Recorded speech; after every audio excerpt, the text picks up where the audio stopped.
大家好，今日我想分享一個我同我個女一齊去韓國超市嘅小經歷。其實我平時都幾鍾意食韓國嘢，而我個女又好鍾意試新食物，所以見到屋企附近有韓國超市，我就一直想帶佢去睇下。啱啱好上個週末有時間，我哋就一齊去咗行下。當日其實都幾期待，周圍望，仲不停問我呢個係咩嚟？入面真係好多嘢睇，有新鮮蔬菜、零食、即食麵、飲品，仲有好多冷凍食品。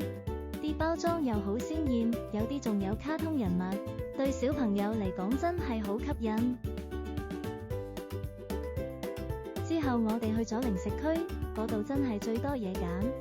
我個女見到好多零食都話想試，好似紫菜、米餅，仲有啲可愛包裝嘅糖果。我就同佢講唔可以買太多，最後我哋一齊揀咗幾樣，當係小獎勵。其實呢個過程都幾開心，可以同佢一齊揀嘢，就去睇即食麵。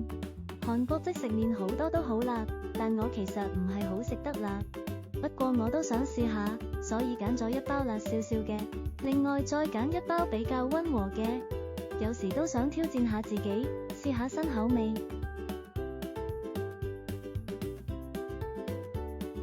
我仲睇咗冷凍食品區，有餃子、韓式炸雞，仲有啲已經整好嘅飯餐。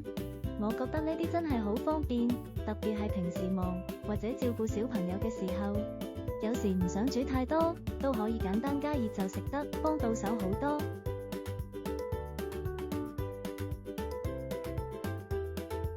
最後我哋去俾錢，我個女都好開心，因為佢揀咗自己鍾意嘅零食。